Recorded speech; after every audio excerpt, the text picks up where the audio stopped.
Greetings to anyone who is aware or present. I am Jared Johnson, the Jared J. Joining me today is a first-time guest to the channel. Please join me in welcoming Ethan Snyder. Boom, boom, boom. Navigate to the clapping. Ethan and I met at Cross Church. If those of y'all been following the channel, you may have seen Daniel Simmons, who Ethan also knows. Yep. Ethan was, up until very recently, our minister to middle school students at Cross Church, and we'll talk a little bit about that and where he's about to be navigating to next in life.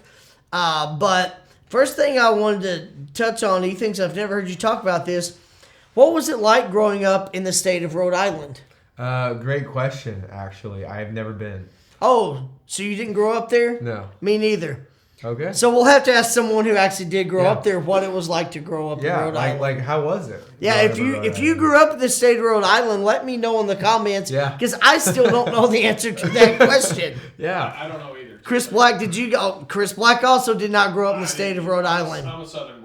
Okay. Yeah, state of Texas, JW. I have not ever even been to Rhode Island, so there's just a lot of things that a lot of questions unanswered there. Yeah. Well, so outside of Rhode Island, since that's not where you grew up or went to school, what was your favorite subject in school?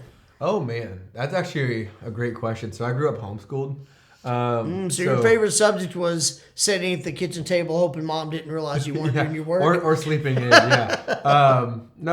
So I went to a homeschool co-op. I don't know if you know what that is. I do, in fact. So it's, for the audience, I like to say, it's kind of like if my mom doesn't know how to teach me a subject, we'll say math. I would go to the homeschool co-op, and it'd be like a community of parents who kind of teach each other's students a subject that they may be weaker on, if that makes sense. It does. For the record, Ethan's mom is apparently arithmetically challenged, so let's make sure we take that away. Is she? You said that she didn't know how to teach you she's math. Her master's. I mean, I don't know. In mathematics, arithmetic? I guess she's a nurse practitioner, so in health. So she's, okay. I did take anatomy from her, like, a lot. Like, so we've all got our areas of strength. Yeah. Maybe where she's not strongest in class. arithmetic, maybe science and anatomy. For sure. That's where she makes up for it. Okay. Same difference. Okay. Or the same thing. Yeah. Repeat the question for me again. Oh, what was your favorite subject in school? Me and Jared, man. I feel like my favorite, actually, it's not science or anything like that. Or anatomy or anything of the sort? So at our homeschool co-op, I actually took sign language for a couple years. So I'm actually fluent in sign language, fun fact. Are you really? Fun fact about me. I don't know if you knew that. I did not know that. At our church, we went to, it's part of the SBTC, the Southern Baptist Texas Convention. They have their camps called M3 camps, and I believe you're going to the high school one. I know of that. Their biggest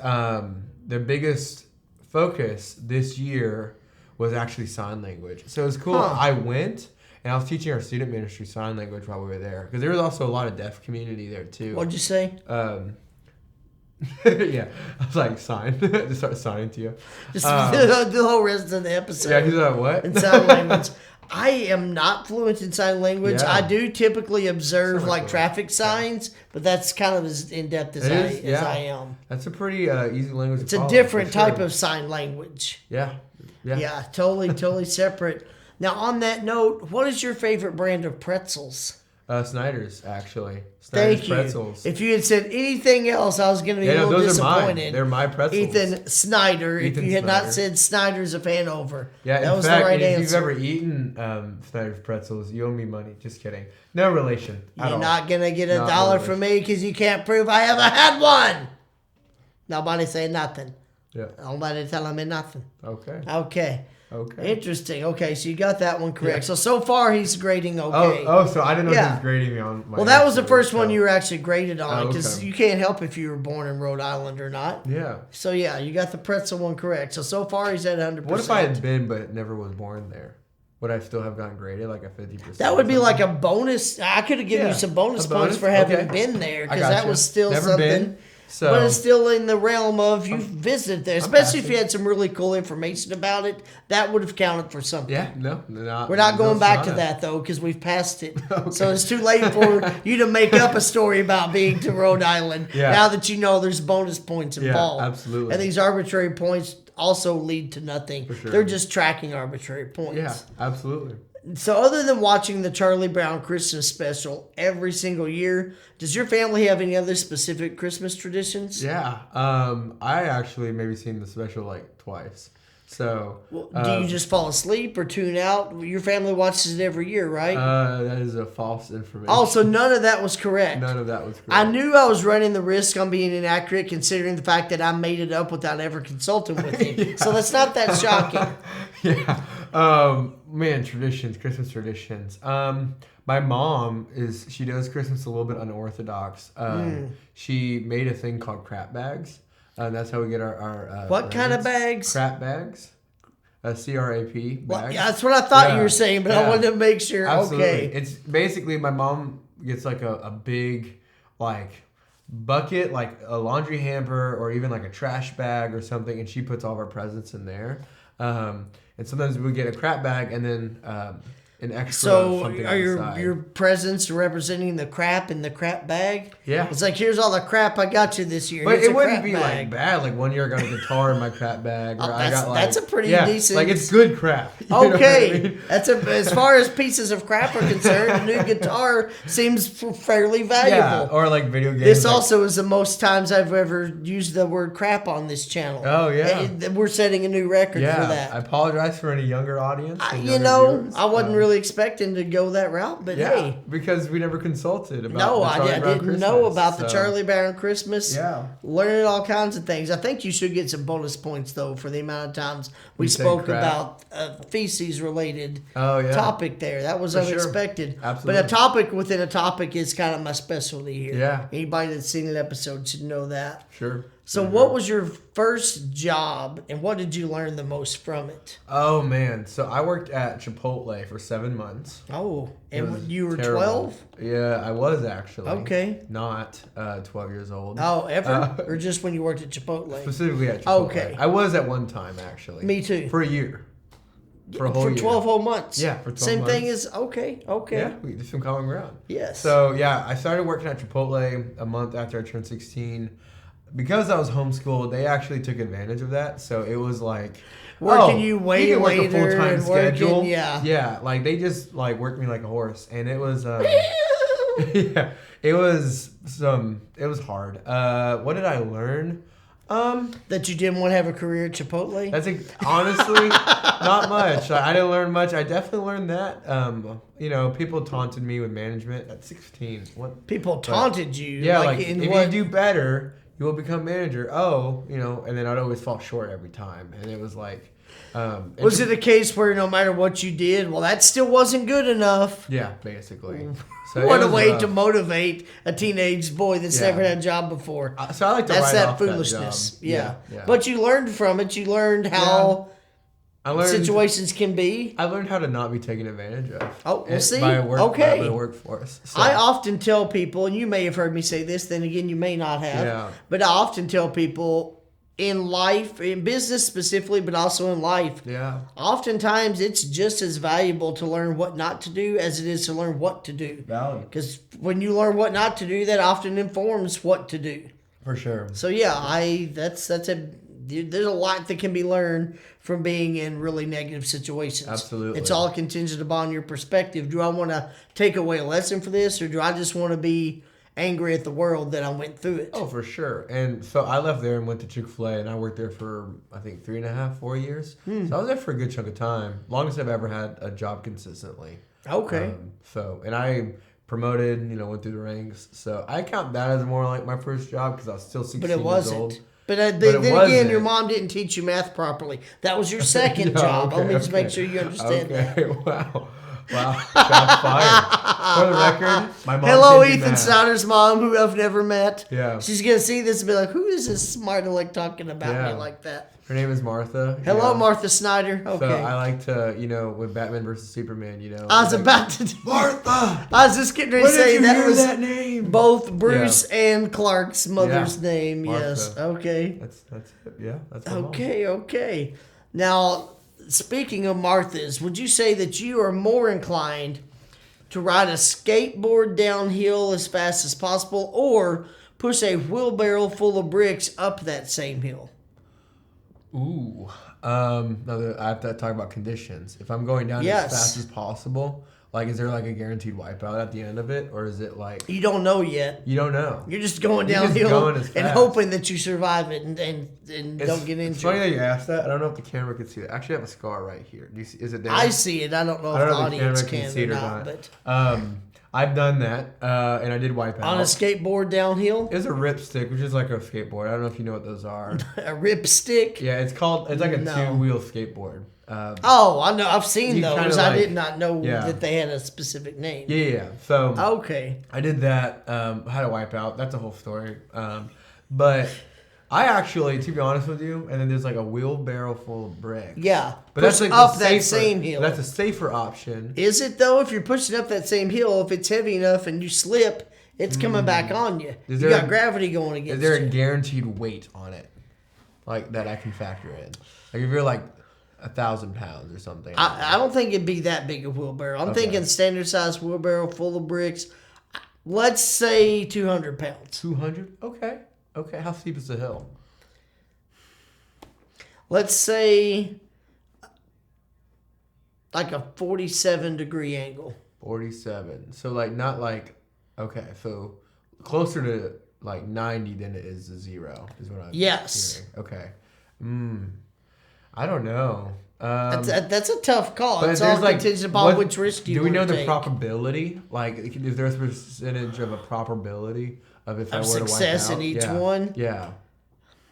In my opinion, and I've Yeah. not researched this, in my opinion, you've probably got a higher probability of succeeding safely with the wheelbarrow because For sure. even though you've got the weight and gravity going against you, Yeah. you can still kind of control the pace at which you move. If you're going downhill on that skateboard, it could get out of control real fast. For sure. Either one of them could get out of control there's real not like a fast. number I think you've got a percentage little more. that I'm See, working I haven't with. researched, so I don't Okay. know. I Okay. could say numbers. I don't know how accurate it would be. Say a number. Like I can say names and numbers all day. Like Yeah. I could say 82 or 14. Okay.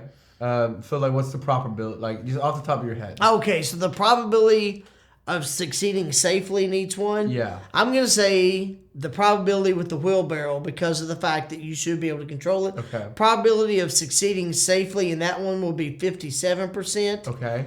The Okay. skateboard, I'm gonna say like 34%. Okay. So wheelbarrow just is seems like you're more most dangerous. likely going to pass, but like there's like a strong. But there's a but strong case of getting chance injured. of you not. Yeah, there's more risk Okay. involved. That's the whole reason I proposed this to These you. are great questions. Thank you for have- noticing. You have to you have to know like a good. And you said how much 30 something? What was it? I would say 34%. 34. So a Going little bit more than a downhill. third. A little Yes, bit barely than a third, more. Of a percentage. Whereas the other one, you're closer to 2/3. If I were to fall off the skateboard, how severity, and even with a wheelbarrow, if I were like worst case scenario, I what think would the that case look like? for injury is greater with the wheelbarrow But like because of the specifically, weight. If you don't get out of the way of it and it rolls back on is you. it like concussed? Like what specifically is the outcome? If of, you're like, not if I were to fall? downhill, there's a decent chance of a concussion because if you Okay. land haphazardly, your Yeah. head can hit the pavement. If that wheelbarrow rolls back and you're not out of the way, not only could you hit your head on the pavement, but it could roll over you, and then you could have some broken ribs, Gotcha. maybe a ruptured spleen. I think the risk for injury is greater with the wheel. So a higher chance of probable success, also greater risk involved. There's risk involved in both. Am I by myself in this scenario? So if I do Both get hurt, times. both times. So Yes. I'm like on my own to like go seek help. Correct. Okay, gotcha. Well, I have my phone like call 911 and stuff. I Is mean, that if you're valid? responsible in 2025, you're going to Yeah. have a cell I'll have phone my with phone. Okay. reasonably Okay. charged battery. I would say that. So when we started, I was leaning skateboard because I'm Ooh. like, I think that's more fun. You could yell, as you're going down. Yeah. You could yell But that. the more push and them more a I'm little trying to bit figure, too. the more and more I see like the math and the circumstances of the situation. Wheelbarrow seems safer, but also seems pretty impactful too. Like when it comes back, you'll just like stab me almost. It could. So like, or like bruise a rib or kidney or something. I don't know. But then again, being fully concussed, you may not even be able to talk to the operator on the phone. Saying, It may hey, take hours before you wake up and can call somebody. That's true too. I don't know. Could pass out. Oh man. He wasn't prepared for all this today. He walked in not knowing. Then again, he has met me, so I have met him. He should know not to be. You don't know what to be prepared for. I definitely anticipated it, but it's So, oh man, I don't know, to be honest with you. Should we flip a quarter? Do you have a quarter? I think I've got more than one. Oh. How many quarters you got? Probably at least 5. At least 5. Yeah. But I saw like maybe 30 in your hand. Well, some of them were nickels and dimes. Oh, okay. Yeah. That makes sense. I'll flip a quarter. What do you want to do? Okay, so you want to do skateboard tails, wheelbarrow heads? Yeah. Well, no, I think other way around. You want to do it the other way around? It's your coin toss. Heads you or decide. skateboard, because that's what I would hurt. Heads or skateboard, I mean? Tails, okay. I'll fall on my butt if it falls on And you me. could, I like your logic there. So, yeah. All right, this is going to be to decide it. Well, and it's off onto the floor. I'll be back. Yeah. Give us just a moment. These are important things to figure out. Yeah. If y'all are not aware. And I'm going to take a drink of Dr. Pepper while we're waiting. So you're going to take your chance with the skateboard. I'll take my chance with the skateboard. There we go. So it's up to a coin toss. I don't even know why you asked, honestly, if we're just going to flip a coin. Yeah, we could have just cut straight to that, Yeah. but it would have been far less fun. Yeah. That journey we went on was worth all the time we And took, all in my for opinion. the journey, man. Yeah, All for the journey. indudablemente. It's a word, a couple of words Indubitably. Ethan Snyder has learned from me. Indudablemente. I learned it. My favorite word in English, indubitably is indubitably my favorite English word. And then the Spanish translation is indudablemente. Yeah. So yeah, Ethan's been working on, he's gotten pretty good. Years. Like, yes. I've been at Crosschurch for 3 years. And I've dared to most of that time he's been trying to say indudablemente. And I'm always like, you'll get there, man. It'll just flow at some point. You just got to keep working on it. Indudablemente. And he is indudablemente finally there. Took a lot to get there. It did, and I appreciate your diligence in this task. Yeah. Now, tell us about when you accepted Jesus as your Lord and Savior. About how old were you? Kind of what was that experience like? Like, do you want more bullet point facts or you want more like a story? That's your story. Yeah. However you want to tell it. Yeah, I've actually been sharing it a lot lately. So it's a little bit fresh on my brain. Okay. Yeah, so I grew up in a good Christian home. A little bit of a disconnect in terms of how to read the Bible.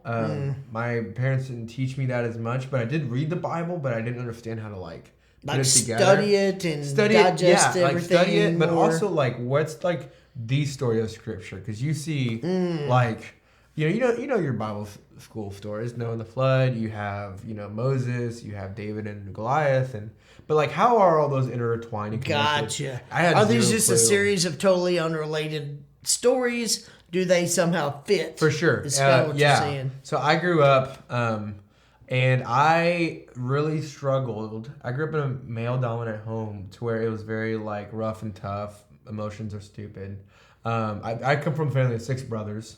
The youngest is a sister. I knew you had at least one brother and one sister. You got 5 brothers? 5 brothers. 7 total, including myself. I did not realize yeah, that. Big okay. family. Okay. So 9 total. Same mom, same dad. And excuse me. I'm just burping up the storm. See, he's just getting all shaken up thinking about how many siblings he has. Absolutely. So I didn't know how to read the Bible, but this rough and tough mentality actually led me to a serious, like kind of numbing out, because we didn't do emotions very well in my household, in my family's household growing up. And that was it more of we just like we repress? You're going to repress your emotions. Yes. Was it kind of like that? Yes. So and that boiled over into numbing out, and that was not the way to go. Yeah, because when you feel and I know you know this, but we're created as emotional beings. Yeah. When those emotions come up inside of us, they have to go somewhere. So you either experience them or you bottle them, like you said, and almost try to become numb, because that it has to go somewhere. For sure. It's like a volcano that's about to explode. Not all of Yeah. our emotions are on that level, Yeah. but that lava goes somewhere. Yeah. Our emotions have to be dealt with. We can tell ourselves, oh, we don't get angry in this house, or we don't cry in this house, or whatever it is. We can try to condition ourselves that way.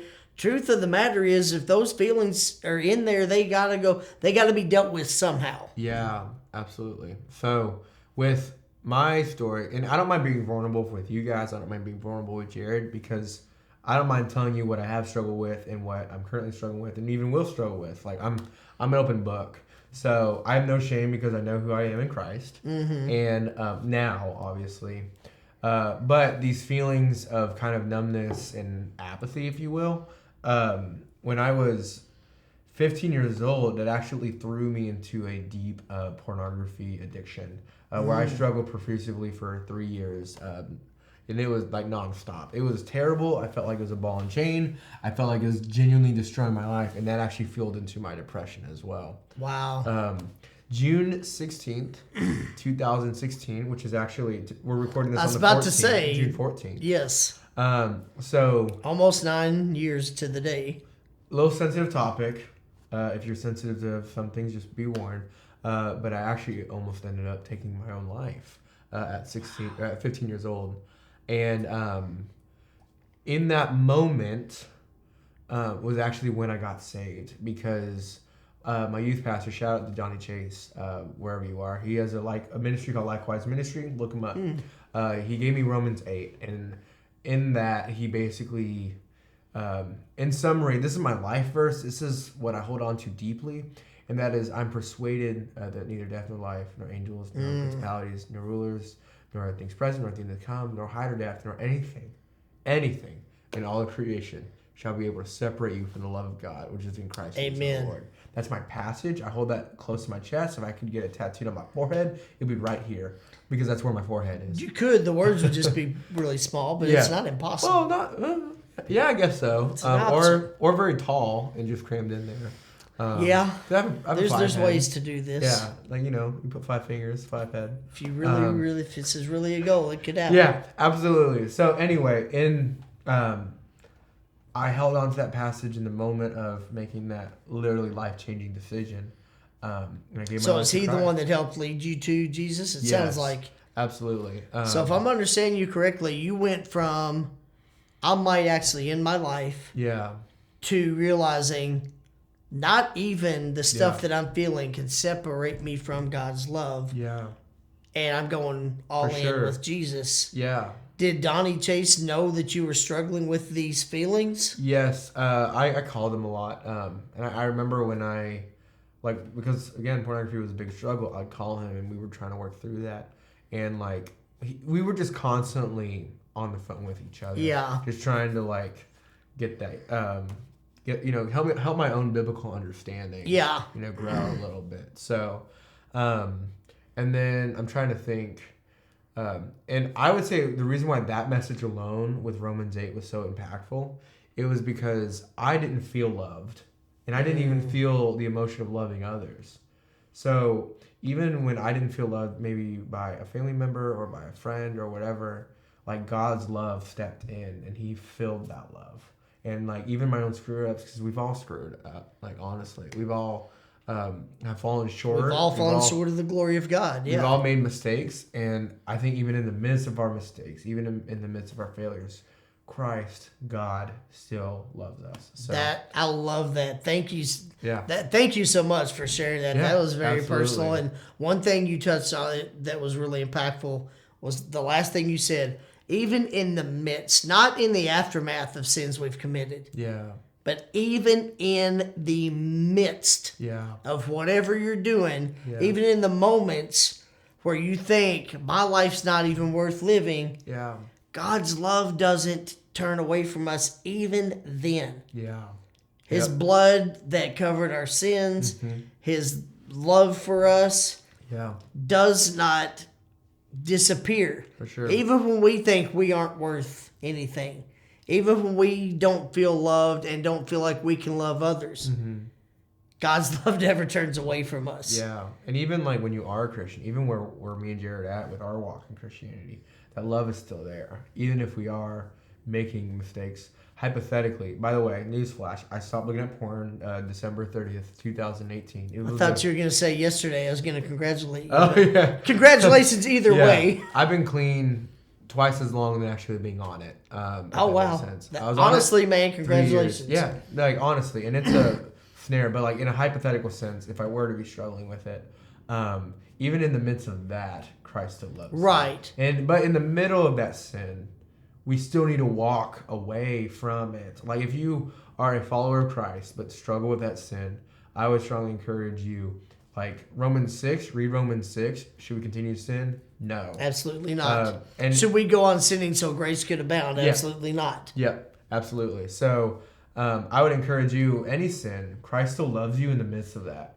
Yeah. Past, present, and future. All sin you have committed and will commit or whatever. And how many of us... Maybe not you and I, maybe not every person listening, but maybe some. Yeah. How many of us get to a point where we look at our lives and we look at the decisions we've made, we look at our sin and go, how could anyone love me? Yeah. How could a God love me? How could the Almighty God that created everything around me, how could he love someone like me? We probably all feel that on some level at some point. Sure. There's times where I look at, maybe not one specific moment, but when I look at a lifetime, and I go, my goodness, throughout the course of the years I've been alive, I've sinned a lot when you add it all up. Yeah. I've made a lot of mistakes. I've failed God over and over. Sure. I don't dwell on this, but there have been a few times, not even in a depressive moment, but there have just been times where I go, I've even said it in prayer. I've been like, God, I don't know how you can love me. Yeah. I don't know how. Your patience is beyond what I will ever comprehend. Because if I were you, I would not be patient with me. For sure. I don't know how you still are, but thank you. Yeah. Thank you for being perfect and for your love, for having perfect love for me. Because I would have given up on this sinful creature a long time ago. So the fact that you love me no matter what is something that I will be eternally grateful for and eternally perplexed by. Maybe not eternally. When I get to heaven, I'll probably understand. But for now, in my human understanding, I don't know how he even loves me over and over and over. So we've probably all thought that at some point to some level. Yeah. And I think, like, with me, in terms of how I wrestle with that, it's kind of like, it doesn't have to make sense to me. I just have to know it's true. That's why our faith is so important, right? We don't have to intellectualize everything. For sure. Because we can't. Our brains would explode before we figure out the depths of everything that God knows and does. Mm-hmm. So on that note, tell us about when he called you into ministry. Because most of us, when we give our life to Christ, that doesn't automatically mean I'm starting my first day of seminary tomorrow. Definitely not. Most of us, we don't. That's not the plan for most of us. Yeah. So how did you know? When did you feel him calling you to ministry? Great and what question. did that look like? How did you know, okay, this is a path he wants me on? For sure. So when I gave my life to Christ in June 2016, I got baptized in November 14th, 2016. And about a year or so later, I felt something off with my body, so I went to go get it checked out by a doctor. And a doctor's going through a list of things it could be. He was like, could be something minor, and he kind of gradually got bigger. Might be the bubonic plague reemerging. But one thing he did say in there is like, it could be cancer. And he said it so casually. But in my head, I'm just imagining him naming that. You might have the common cold, you might have cancer. Yeah. Like he just said, casual like that. Honestly. And so I went to go. I went to the doctor's appointment the Thursday before Easter. And me as an anxious 16-year-old, that was like, I want to die. And then going to Easter. So when you're that age, you feel like you're going to live forever. And then you might have cancer. Yeah. Oh, yeah. Like death isn't even a thing you really think about. And then on Easter Sunday, my pastor preached on how Jesus washed the disciples' feet before he was crucified. And I was like, wow, Jesus went to the cross serving. If I'm going to die, I want to go down serving. And that's when I felt like a deep cry and call to go into ministry. I didn't know what that looked like. I had no idea how to get there, but I knew if I was going to die, I'm going down like serving Christ. So I love that. That's great. Like, look at our greatest example. yeah, And model ourselves. That if you're gonna ever model yourself after anybody, for sure. So Newsflash, wasn't cancer. You're dealing with it very well this many years later. If that were the case, I mean, Yeah, absolutely. Now, I mentioned that you were previously the minister to middle school students at Cross Church in North Richland Hills, where Daniel Simmons serves as the lead student minister, and where I work in the youth ministry. That's how we all know each other. Talk about the, I guess, say, career that you're now going to be navigating to. Yeah. So you want me to talk about the navigators? Oh, yes. Let's talk about the navigators. Yeah. Oh, man. So there's so much. That was almost as good as you knowing what I meant by your favorite brand of pretzel. Like, I know. You walked right into that one, too. Well, earlier you said navigate. I was like, I see what you're doing there. I don't know if you can see the logo on my shirt. This is the Navigators logo. So there's a lot. So if I'm understanding your question, do you want me to talk more of like how I got into Cross Church or how I got into the Navigators? Oh, the Navigators. The Navigators. Okay, cool. Man, that's a whole story. So I felt very strongly earlier this year where God was leading me to pursue a full-time ministry position. Because my church, my position was only part-time middle schoolers. I tried going to my church, but they said we just can't afford that. And that's very valid. Like, to each their own. We left on great terms. June 6th was actually, so 2 weeks ago, as of tomorrow, will actually make 2 weeks since my last day at the church. I don't know if you knew. Yeah. No, you told me ahead of time. Didn't know that. Yeah. You told me beforehand, and then I was there on that last day. But you had already told me when your last day was going to be. And dude, I loved like how they blessed me on my way out. They are a great church, a great community. I happen to like it pretty well myself. Yeah, it's pretty good. I'm sad because I used to walk in on my way to the church office every Sunday. One day I heard a weird squawk. It was like, was it kind of like this? No, that was exactly it, actually. And I like, there's a lot of homeless people in that area, so I was like, is there a homeless person around me? And then all of a sudden I see Jared Monroe Johnson's face. I'll pop up from behind a parked car. The look on his face as he turned. I'm like, I wish I could say I was surprised. I hid down and was looking through the window of another car. Yeah.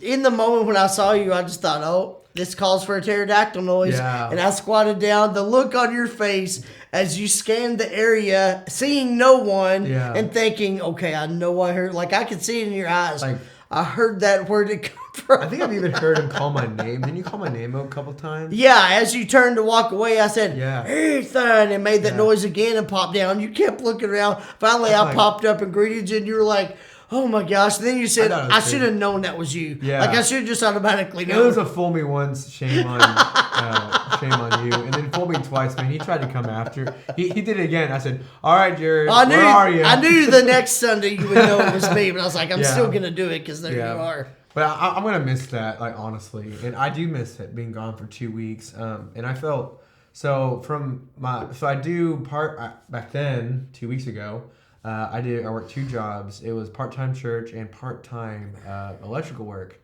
Don't trust me to hire up any electricity. I can't even wire up a Bluetooth speaker because I'll make it blow up some way or another. So Jesus Jesus did carpentry. Paul made tents, and I did electrical. So that was what I did. So I felt like I knew I needed to leave the church, and I knew my heart wasn't in the electrical world. And I knew if I stayed there too long, the money would be too good to leave. So I was like, well, I know I'm called to ministry from the story I just shared with you before.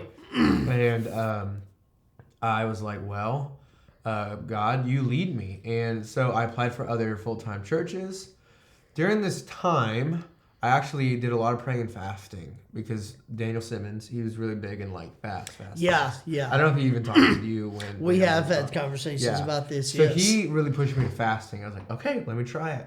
I said, Lord, as I transition, I pray that you lead me. I said, I don't want to make a decision right now on where we need to go. I pray, Lord, that you just open and slam doors in my face. I applied for other churches. They literally slammed the door on me immediately, which is I counted it as a blessing because that's what God wanted me to do. Yeah, you ask God, close the doors you don't want me to go through. Yeah, and then I applied for Bible teaching jobs because I'm wrapping up my Bible degree. Everywhere slammed their doors on me as well. I applied for other nonprofit ministries outside of the church, like the Navigators, and they all shut their doors on me except one, and it was the Navigators. I love the Navigators. I love their ministry. I love their vision because I actually am very passionate about that vision.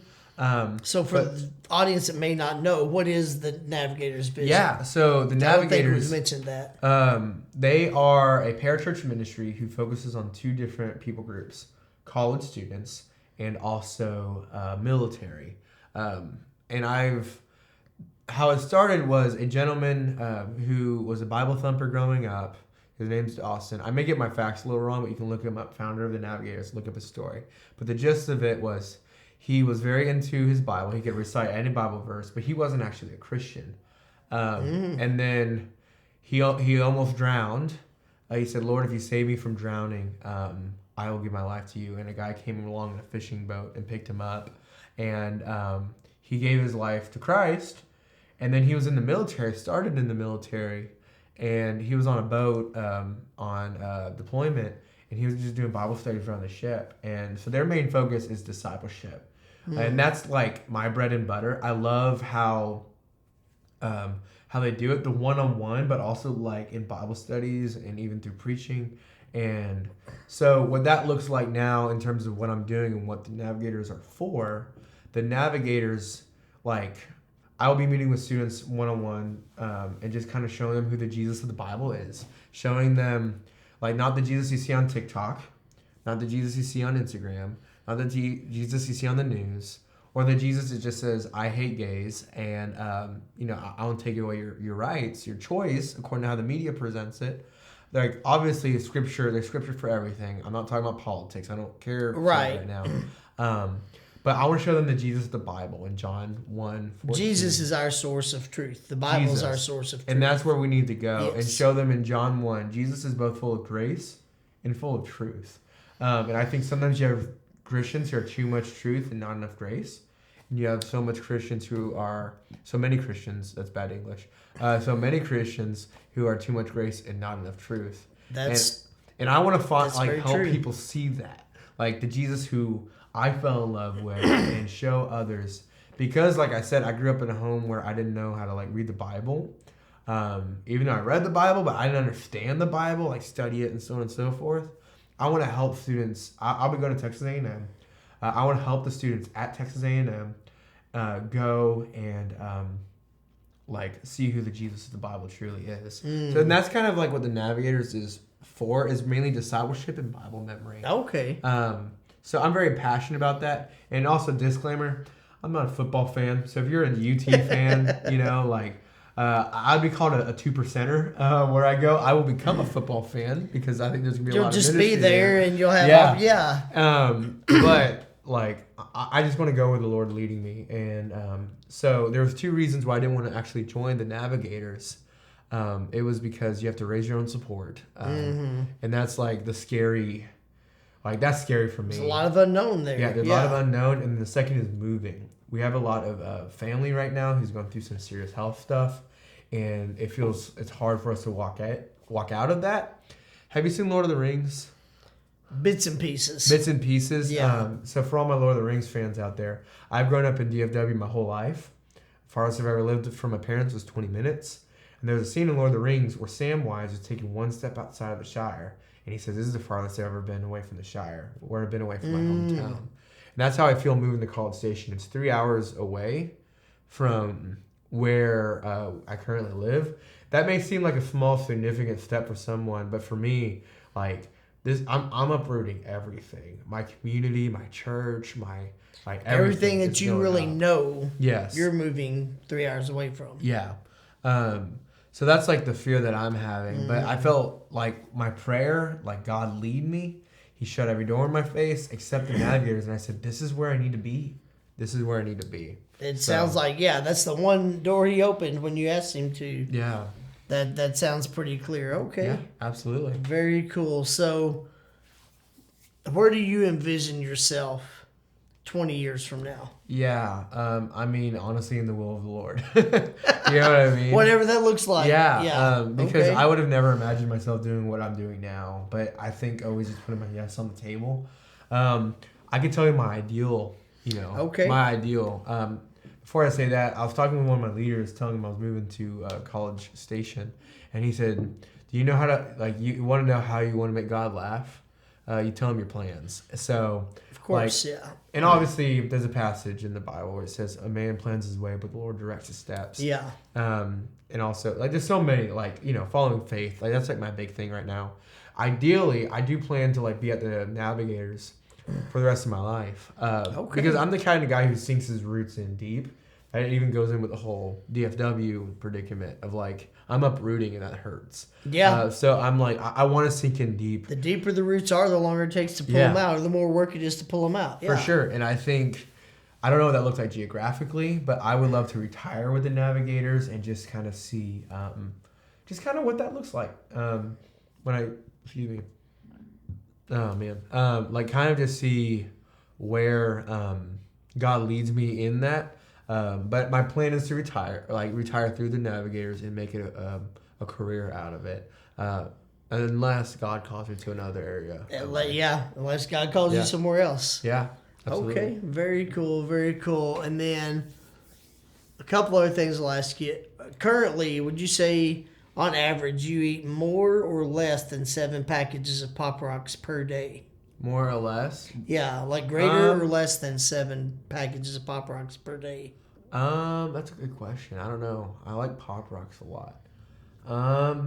But on an average day, do you consume more than 7 bags? That's a good question. Because I eat it all the time. Okay. I would say less, probably. Okay, less than 7, but you consume them pretty regularly. I think I eat around 0 every day, to be honest with you. 0, from my understanding, is mathematically less than 7. Yes. Okay. True. Okay, well. Yeah. Now that we've figured that out. Yeah. So on that note, the answer to this question could involve Pop Rocks. It could. Could win me $1 million. It could. We'll see how that turns out. If you could talk to your 95-year-old self, like if it were possible for you right now to take a glimpse into the future, talk to your 95-year-old self, what would you hope he would say to you? He would say to me? Yes. I thought you were going to say the other way around.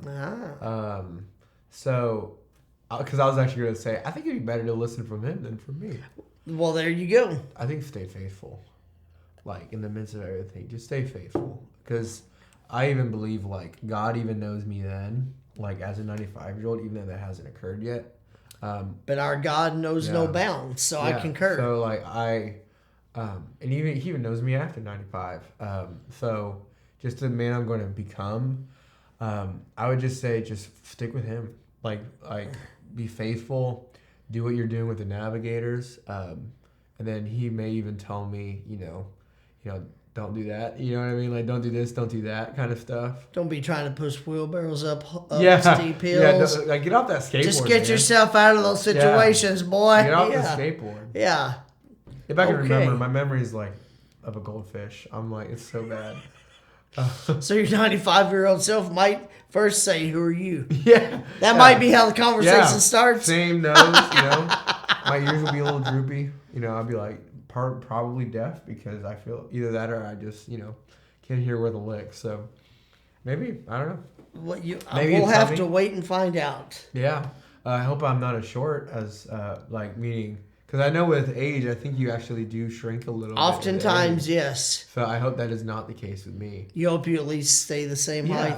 Yeah. I would like that too because I'm already shorter than I'd like to be, but I don't know that I'm going to have much control over it. Yeah, I'm 5'7"3/4. I'm not even 5'7" 3/4, so... He's 5'7". No, I'm 5'5". Oh, yeah. Have been since I was 15 years of age. Same, man. Stopped growing not then. the 5'5", but I am... You stopped growing around that same time? 15, yeah. All right, well, we'll go ahead and land the plane there. We could talk all day about Pop Rocks, wheelbarrows, and Mm-hmm. navigating. But So I have a question for you. let's hear this. Interviewee or the interviewee, questioning the interviewer. How many jelly-filled donuts do you like to eat on a daily basis? 0. 0. Donuts, I could eat multiple. I've never been a fan of the jelly filled. Okay. Really, just not my favorite. Also, with this much facial hair, it's almost not. It's almost too messy. I understand. It's just not really even For sure. enjoyable at that point. Great. Yeah. All right, very good. But I appreciate the question. See, because you did not know that about me. It's true. Indudablemente. Indudablemente. Yeah. All right, well, thank you all so much for joining us today. I hope you enjoyed the episode. If you did like it, please show that by clicking the like button. If you've not already done so, please subscribe to the channel. It will help enable me to continue to bring you this type of content as well as many other types. Ethan Joseph Snyder, thank you so much for stopping by. Yeah. For Ethan Joseph Snyder, I'm Jared Johnson, the Jared J. Thank y'all for stopping by. I hope you have a great week. And indubitably, I hope I see you again real soon. If you want to know more about me before this, look me up on the Navigators. I love to get connected with you. So, Okay. Awesome. Thank you. Thank y'all so much. Yep. And see you ahead.